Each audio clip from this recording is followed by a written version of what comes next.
I don't really have any problem with people opening up to me. So that's probably the reason why. Whereas before I definitely, people did not feel like they could speak to me, but I don't really pay attention to that per se, because I'm just Okay. there for other people. So what Okay. comes through me and the game that I play is just really like, what does this person need to hear in this moment that's going to help them? But now that you say that, yes, it most definitely helps people. It makes them feel safe.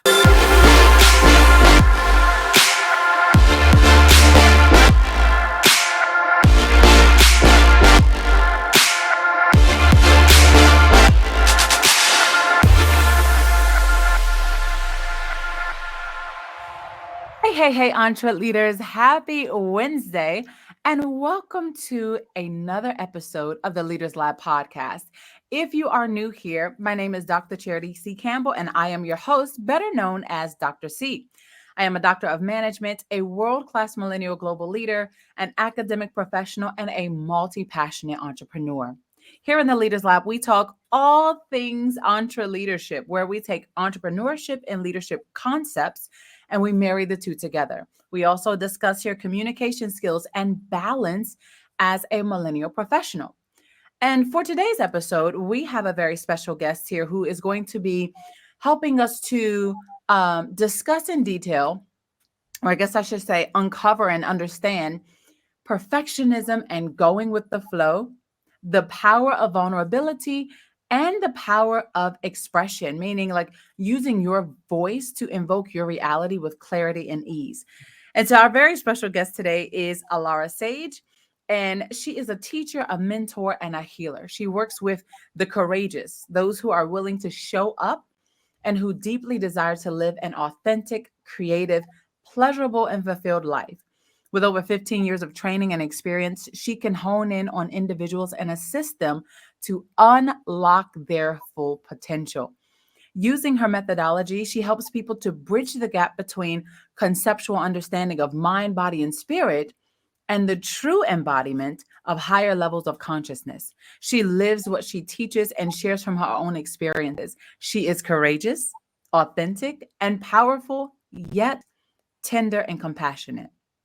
Her clients tell her that she has a unique way of seeing life that allows her to express in a way that they can relate to easily.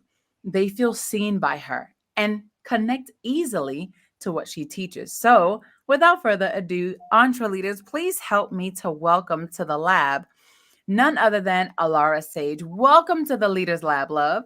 Yay. Thank you. Thank you. What a glorious introduction. Listen, we are very happy to have you here with us in the lab. And we're fortunate that you were able to take out time to be with us. And so, I want to start off just by asking you the question that I've asked most entrepreneurs, like, how did you get started? What was your starting point to getting to the woman who you are today?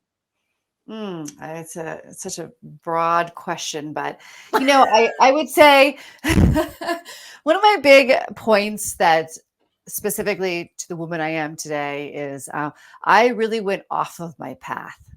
And I always Okay. say that one of the best things we can do is lose who we are, because Ooh. when we really start to understand who we are again, we deepen into that. We really anchor into that.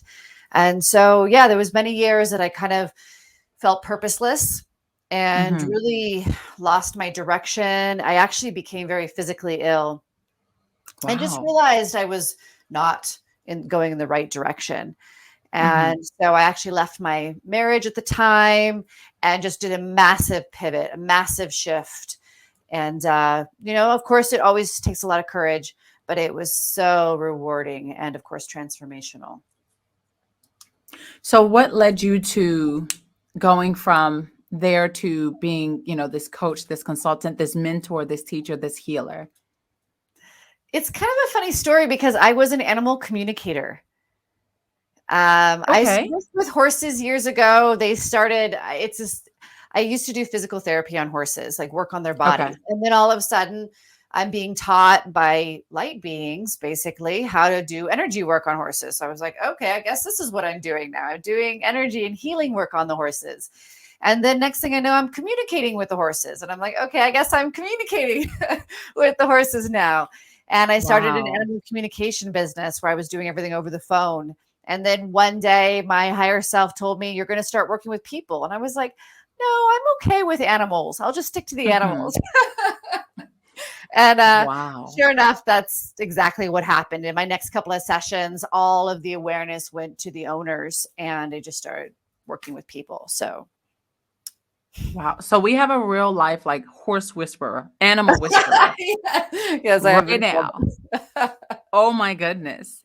So what was did you notice that maybe there was a difference between the connection with you and animals that you were able to communicate with and you and the humans, the people? Was there like a difference in the communication or the connection that you had when you started working with them? I mean, definitely, I was initially much more connected to animals. Wow. They felt safe to me. I felt like I could just be me. And I've always felt really safe with animals. So Wow. that's why I was kind of surprised when I heard that I was going to be working with people. And I was kind of like, no, I'm okay. But It now was I out of your love definitely out of it. your comfort zone. Definitely out of your comfort zone. And how long ago was that? How many years ago was that? That was in 2010. Yeah. Wow. Okay. Okay. So now we're in what, 2022. Yeah. And so about 12 years you've been in your current role or position. Yes. Yes. Okay. And so as as a mentor and as a teacher and as a healer, what is like the primary pain point that you see most of your clients um, or your students come to you with? Usually they don't really trust themselves.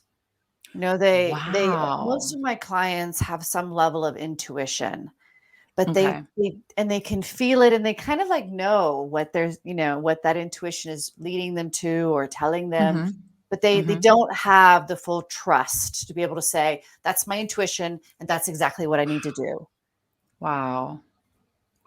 So how do you work with them to do you get past that, or do you like, Mhm. because I don't want to, I don't want to say the wrong thing. I don't want to say, how do you work Mhm. with them to get past that if it's not really ever something that you get past? Um, how do you work with them to, what's the word that I should use with it? Like, is it solve, fix, or, It's kind of like deepen. That's what I say. Deepen their self-trust. okay. Okay. Yeah, because definitely, self-doubt and doubt is, I think it's a very powerful thing to work with because self-doubt offers us the skill of inquiry. When we doubt, we start to ask Ooh, questions. And from my yes. perspective, we should always be asking questions. Like that's one of my favorite things to do. Is just like, Yeah. I don't know. Is this still what I should be doing? Is this where I should Yeah. go? I don't know, right? Yeah. Yeah. Yeah. Uh-huh.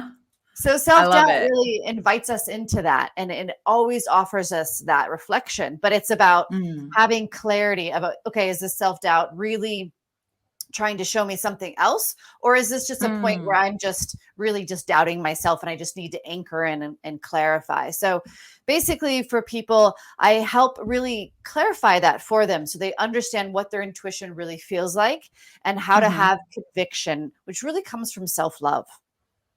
Wow. So I don't think I've ever heard someone say that conviction comes from self-love.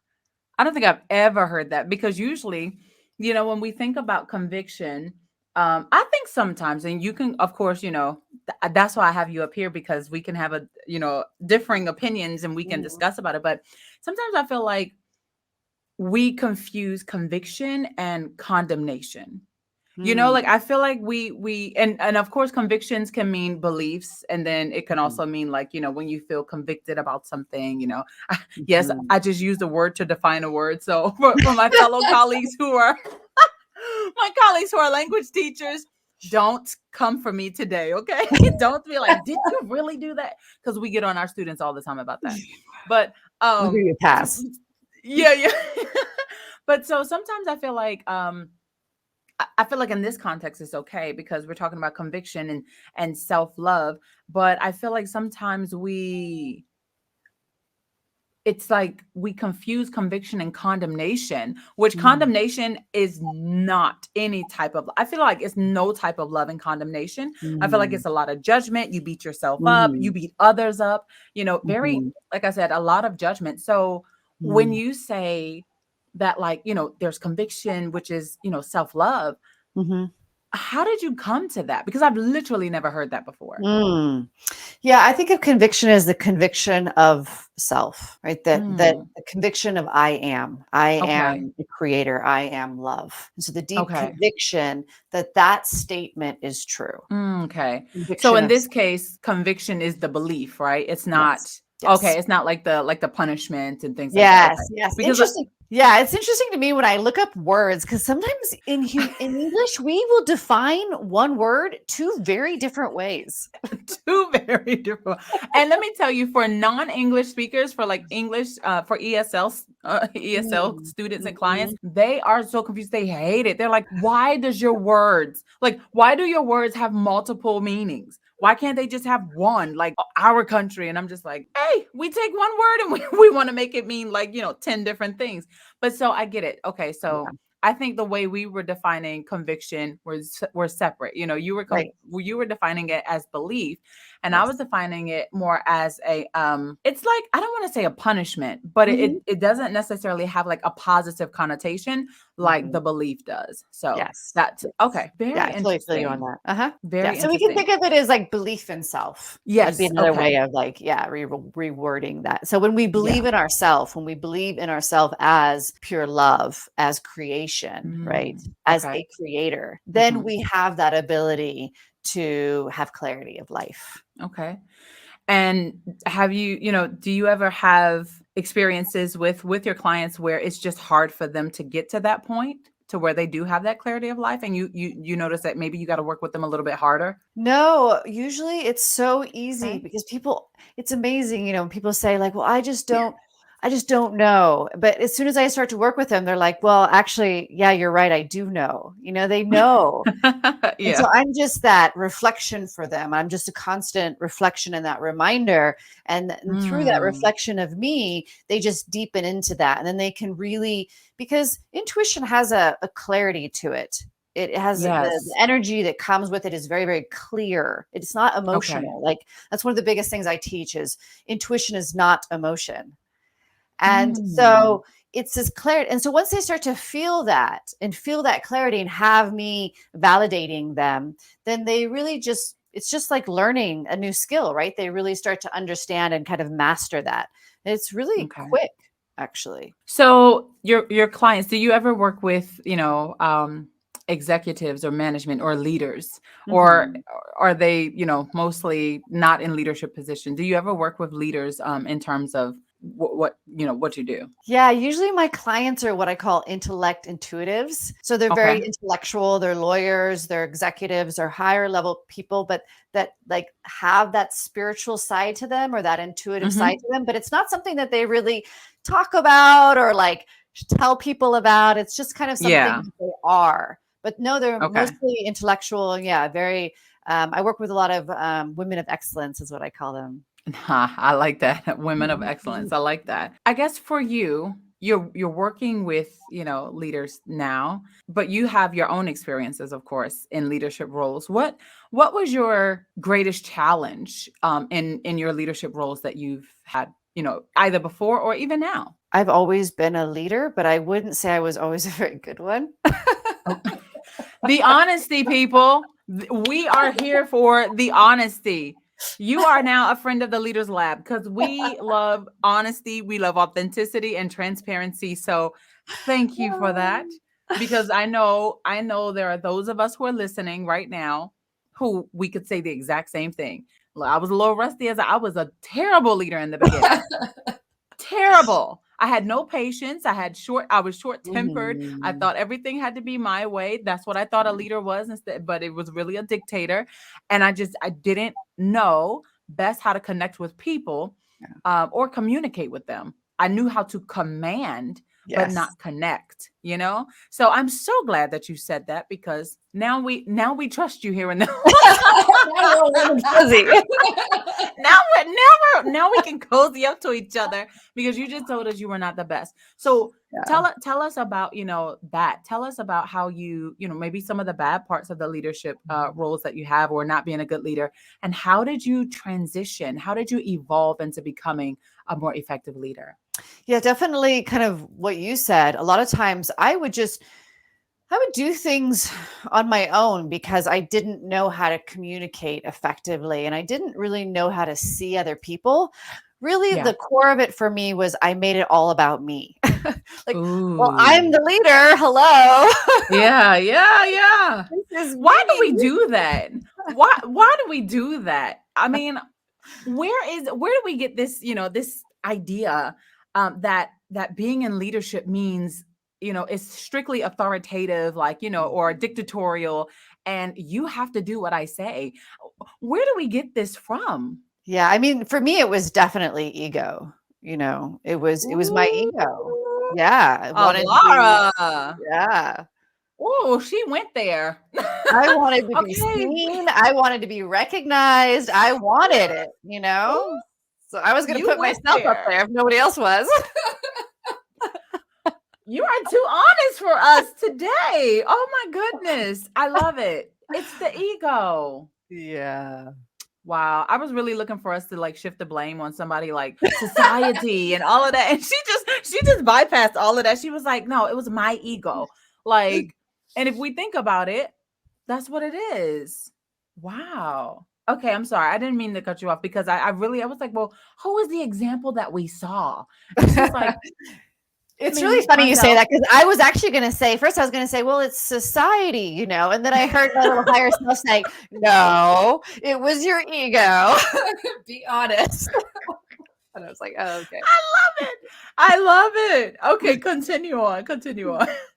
Yeah. So, I mean, it was, many years, and specifically, I would say with women was probably my biggest challenge. And Mm, it wasn't until I started making it about them that it wow. started to really work, in an effective way. And I feel like I'm still definitely, just getting better and better at that every day. Interesting. So then, over time, has it improved for you? Your the way that you lead. Is it because you're picking up, like, characteristics and traits along the way, or you're seeing other examples, or is it because you're feeling the emotional needs, or the, Mhm. maybe the spiritual needs, the psychological needs of those who you are leading, who you are working with? And, is it because when you feel them, you're like, oh, if I were them, I would want to be led, this way, XYZ? Or is it just, how is this progression taking place for you? Yeah, I mean, I'm what's called, a shadow worker. So I'm always looking for my own limiting beliefs that really Mm, keep me small, keep me derailed, keep me unaligned, keep me. And so okay. I've spent years and years self-reflection. So I'm always asking Okay. myself, what am I not seeing? Where am I Hmm. delusionary? you Yeah. know, Yeah. what do I need to see in my, so it's all been self-reflection, and really the deep roots of those beliefs and where they come from, right? And it was all really about self-love, right? And not Mm, feeling self-love and not feeling loved by basically my mother. And so I really wow. yearned for women to see me. I yearned so badly for it. So again, I would like Wow. try to put myself up on this pedestal so that they would see me. So as I just was able to really turn inward and see that about myself and start to love and heal those parts of myself, then I Hmm. stopped needing to put myself up there, and I was able to start lifting them up there instead. Are y'all as into this whole, like, honesty and transparency moment as I am? Because I mean, she is legit telling us, like, because you don't hear most people talking like that. You don't hear most people saying, no, this was the problem with a female leader figure, mom, Mhm. you know, Mhm. that caused me to desire attention, the love, all of that from Mhm. other just women in general, Mhm. to maybe kind of fill that void or whatever it was. And Mhm. I mean, no wonder why you are effective if you are talking to Mhm. your clients like this, being, Mhm. showing them the vulnerable side. Oh, let's talk about vulnerability, my dear. Mm. Oh my goodness. Let me tell you, being vulnerable is something that I had to learn was not a weakness. And I'm going to be honest with you that it is easier for me now to be vulnerable, but it's not as easy to when I select who to be vulnerable with. Does that make Mm. sense? Mhm. Does that make sense? Because like some people, you could just pick up, you could just pick up on whatever vibe they have, their energy, the spirit, the soul, whatever. You could pick up on it and you're like, okay, you seem like someone that I could connect with, that I can be able to share, this vulnerable space that I'm in, and it not be used against me, it not be used to, belittle me, or, to demote me or anything, or to make me seem like, I'm not still the leader that I am today. If I'm vulnerable with you, there are some people who, for me, because of discernment, like I can just tell, I'm like, Mhm. you're somebody I feel like I could be able to trust with this. And then there are those where I'm like, no, you could trust me because I'm not going to say anything about it, and I would be able to give you feedback and to, help hopefully give you some words of wisdom and advice. But you wouldn't be able to handle the level of deep vulnerability that I would be able to share with you because it would be too heavy. Do you think I'm wrong in that? Like, or Yeah, no, I don't think you're wrong at all. I think we all go through that for sure. I have a little bit wow. of a kind of a different definition of vulnerability like that I like to bring in because Okay. of I had struggled with vulnerability so hard. I mean, I'm part of this process of me of putting myself on a pedestal was I would never show anybody any kind of weakness. I had this really Mm. confident outer shell. And if I ever went through any trouble, I would go through, that trouble in myself. And then I would expose it to Mhm. my friends after I got through it, you know, Wow. never during it, never, ever during it. And so vulnerability to me was just like not even in my book. And Wow. so, and even as I started doing this work, I was like, why would anybody want to hear my process? I don't need to like share it all out there with everybody. Yes. And but then I started to because that the little messages that I get, darn those messages, they're always right. Mhm. Mhm. And Mhm. so I started doing it, and it really cracked me open. But vulnerability to me is really about opening up to ourselves. Mm. Because what we do as little kids, when we're really little, we get taught that there's basically this part of ourselves that like isn't okay. That like who Mhm. that person is not Mhm. okay. It's not accepted. It's too loud. It's too Yeah. whatever, right? Too Yeah. playful, too creative, maybe too Mhm. shy. Whatever it is, it's too something. So it's like Yeah. we push this part of ourselves away, and we are so scared to expose that because we learned as a little kid that, hey, if we expose that, that's not okay. We get told that, that's not okay. We're misbehaving, Mhm. or, it's not Mhm. accepted. So Wow. when we become vulnerable with ourselves, we actually deepen into this really powerful space. And as leaders, I just get a total blisslet right now, just bringing this to all of you guys, because if you're a leader, especially if you're an entrepreneur and you're a leader, accessing this power in yourself it's that inexhaustible space. It's the inexhaustible space of creativity, of creative energy, of what I call Shakti, right? Mm. It's our potential. Okay. Opening up to vulnerability actually opens up to our own potential, which is unlimited. But Mhm. because we haven't been taught that, because we think, okay, who I am is not safe, we literally like kink the hose. And then we kind of like unkink it every so often, get little like spurts of creative energy. Mhm. But if we just are able to just fully open up to ourselves first and foremost, because that's really Mhm. who it is. It's about like looking to that little girl or that little boy and saying like, oh my God, you're the most beautiful thing I've ever seen. That's vulnerability. Then we just blast open our creative potentiality.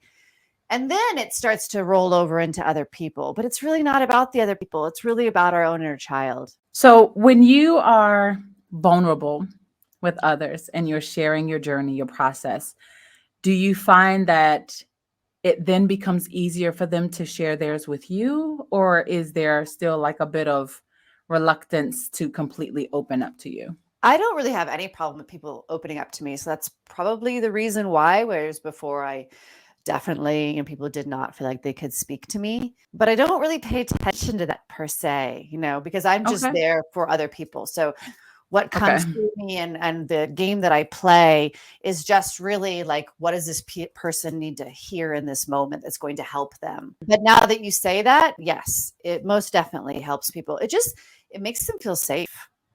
Yeah.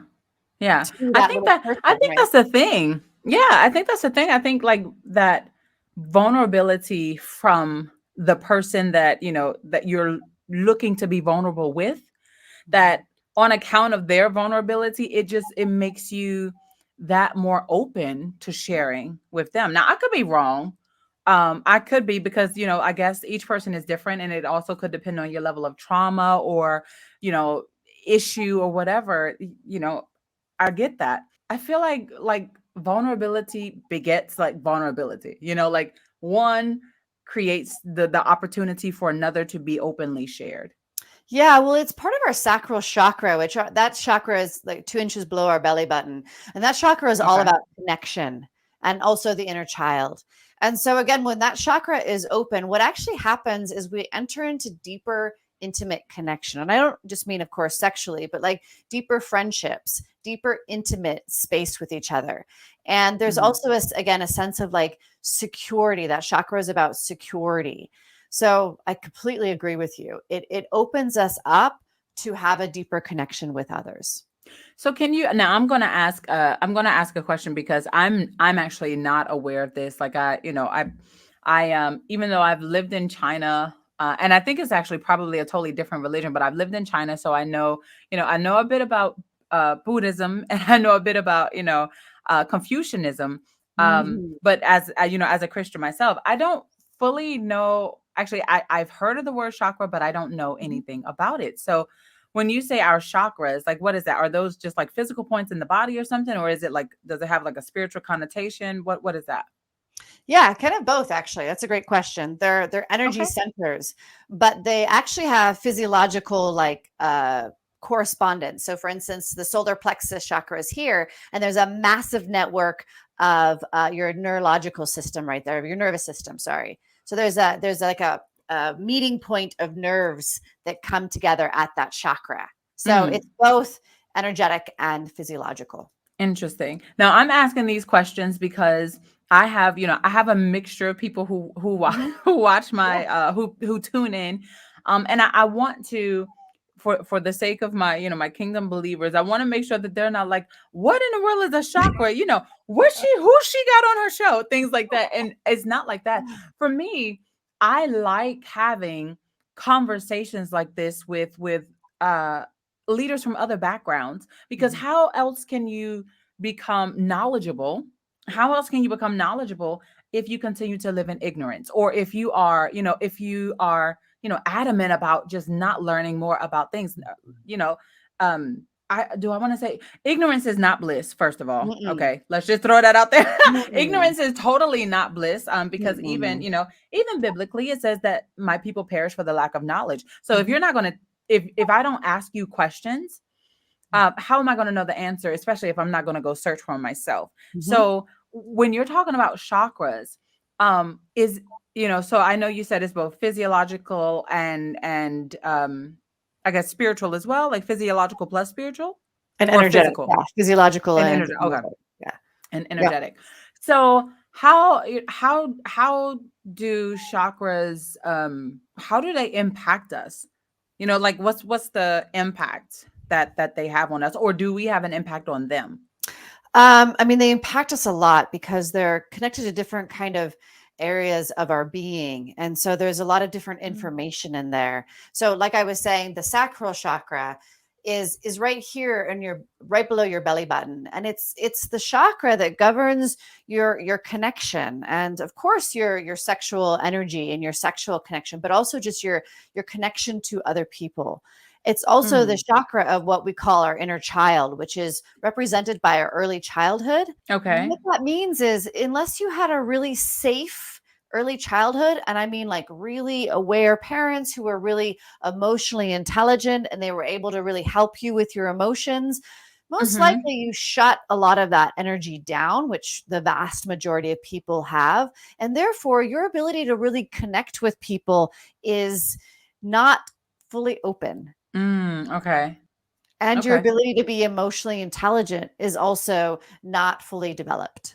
So that's just one example of, I mean, there's so much information. They have all this information in them, and they really govern how energy moves through our body and how we see and perceive our reality.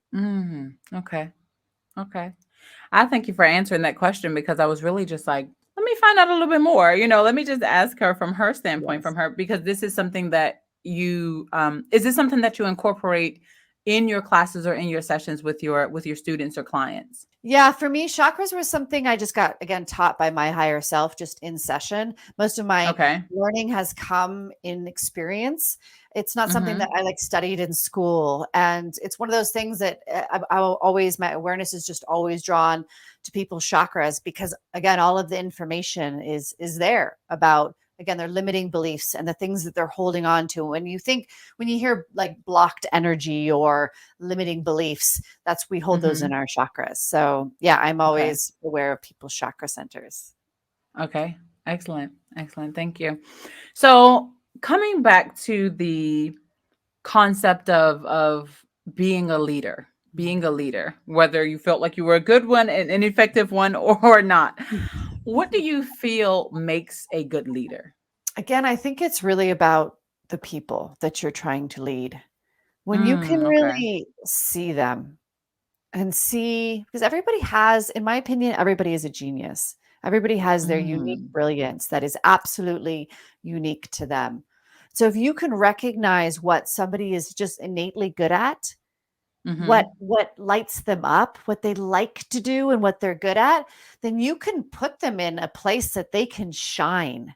And when you have people that you are leading that they're all shining, wow. What do you feel makes a bad leader? Arrogance. Ignorance. That's the ego again. Arrogance and ignorance. The one that's on the pedestal. Okay. Okay. That was a quick shotgun right there. It's just like, no, it's arrogance, ignorance. Yeah. I don't want to ask you, do you see leadership changing in the future? I think it would be, because leadership is always going to change, I think. But I guess a better question would be, how do you see leadership changing in the future? Yeah, I really see us really moving into this space where we are all really being seen as, I wouldn't say equal, because you're always going to have a leader, right? Like there's always going to be somebody who's like channeling the energy, basically the creative force. But it's again going to be different, as like this is you were saying, like the dictator or the person that dictates. It's more like, how do we collaborate? And then the one person is kind of like driving the whole show, but it's more of a collaboration and more of a working together than a one person on the top. Okay. I mean, we've been running through this. Like, I know it's only about maybe 30 minutes into this, but we've been really running into, running through this whole episode with such clarity. I mean, your answers have been very clear, so I'm just like, wow, okay. She knows, she has her stuff together.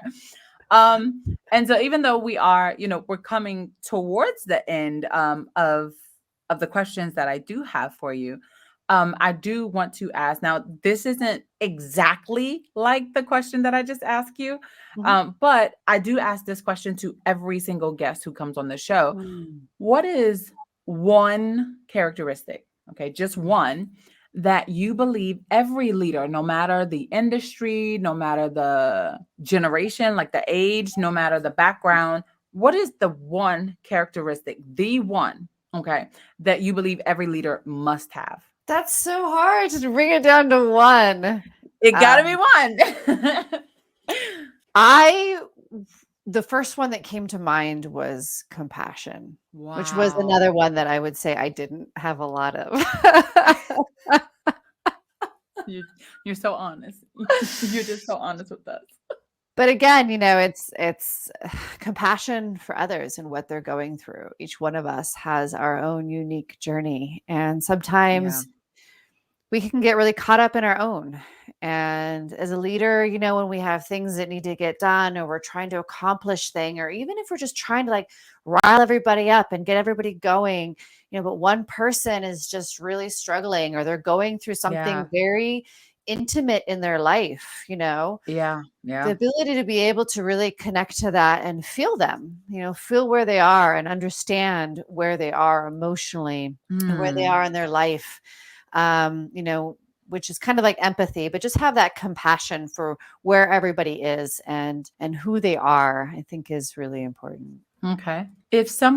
So tell us about your practice, like your services, your practice, like what you do. Yeah. So I work a lot of times one-on-one with people for just really, I'm all about radical transformation. I really like to see people really, really shift. I'm a powerhouse when it comes to helping people really be able to see themselves and shift into their best version of themselves. So usually that's in a one-on-one container, but I also work in small groups. And basically it's really like, what is this person trying to accomplish? And that can be very, very vague or very, very specific. And I have this magical ability to be able to really unlock people and their potential and really align them to that intention and make that intention manifest. So it's really, for me, it's about really, again, like I help people activate their brilliance within themselves, and brilliance that people don't even realize that they have, even though they might say, oh, I'm doing good, or I'm, like we have so much innate brilliance within us.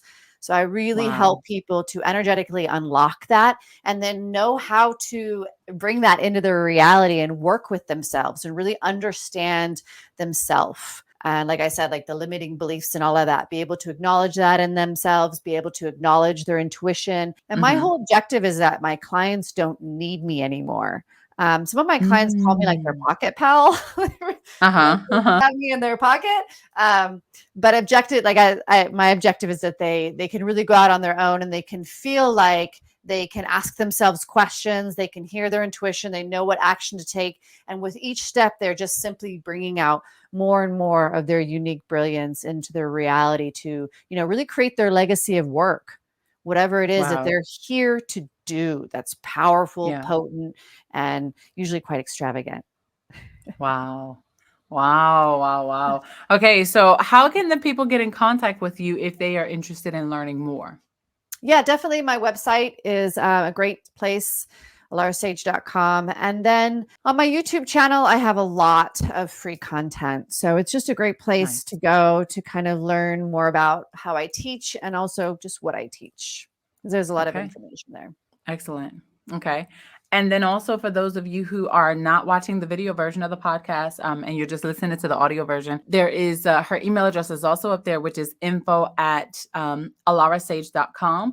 And of course, you can also just check the show notes and the description box below and all of her links and everything where you can connect with her and find out more information about her will be in down there in that section below. So Alara, is there anything else that you would like to say to our audience today about, being a more authentic leader, transparent leader, or, being vulnerable, anything that you would like to just leave them with? Yeah, I mean, just definitely it's a little off our topic, but as a leader, I think it's just really important that we acknowledge ourselves and that we're able to look in the mirror and just even cast a smile at ourselves or laugh at ourselves. I constantly laugh at myself.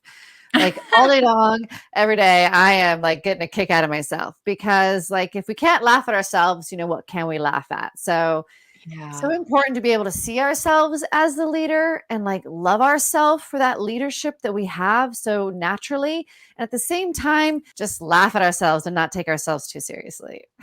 I love it. I love it. I love it. And for those of you who know me, you know I laugh at myself quite often because I am funny.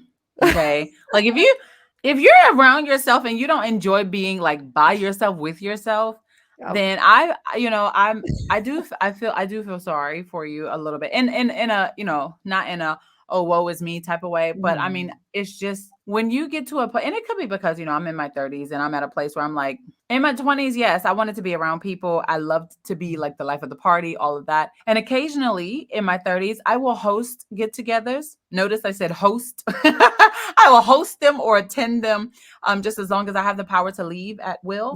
Um, okay, let's just put that in there. As long as I have the power to leave at will, sure, I'll come for a little bit. I'll stop by, support you. But I love being with myself, and I laugh quite often. I'm in agreement with Alara. Like, I feel like laughter definitely is medicine, but I think for me, it's the key component in making sure that I keep my sanity. Mhm.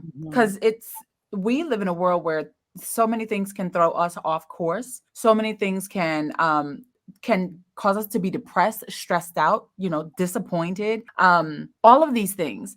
And I just decided that at some point throughout the day, I need to laugh at least once. If I have Mhm. not laughed at least once during the day, I need to check myself. Did I make Mhm. myself laugh? Did I watch something that made me laugh? Whatever it is, because that is introducing a bit of positivity, in a space where we always have that negative self-talk, that inner critic.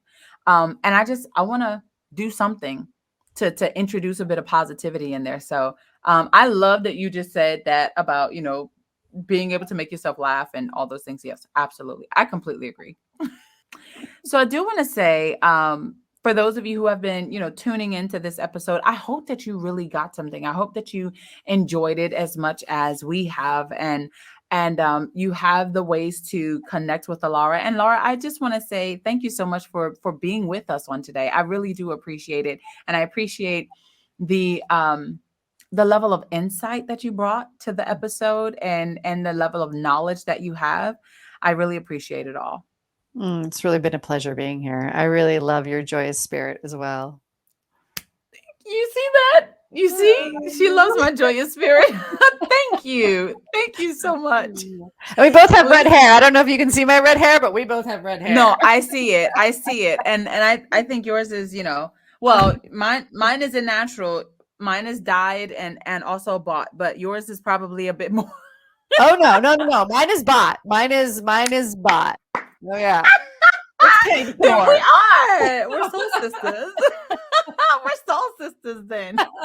I love it. For those of you who are like listening to the audio version, you're like, oh my God, I gotta see it. Don't worry. Check out the show notes and you can click on the link for the YouTube version of this and you can come and see how beautiful she is just inside and out. And you can see our red hair. You can see our red hair. Listen, I want to say thank you so much to everyone who has tuned in today, to this, very special episode this week. You continue to rock with us in the Leaders Lab every single week, and I don't take it lightly. You could be listening to anybody, you could be listening to someone else, but you decided to tune in. And I want to say thank you so much from the bottom of my heart. I appreciate you. You are the reason why I am consistent.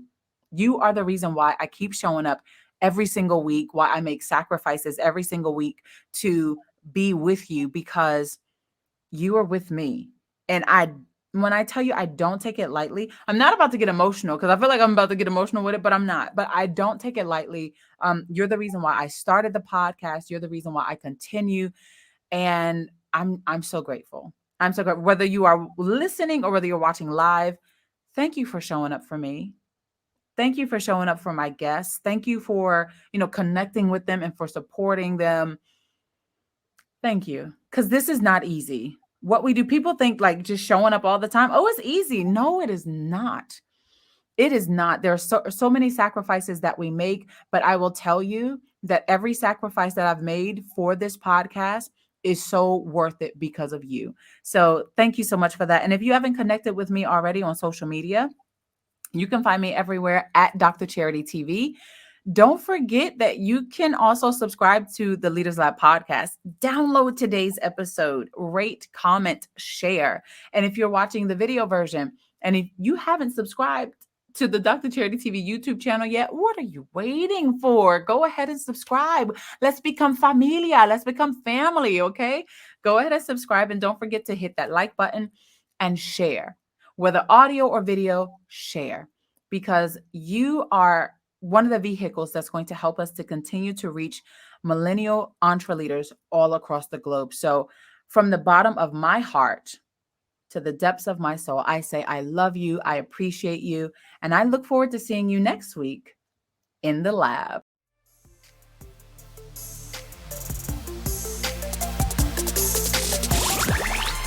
Thank you for listening to the Leaders Lab podcast. Visit our website at www.drcharitytv.com.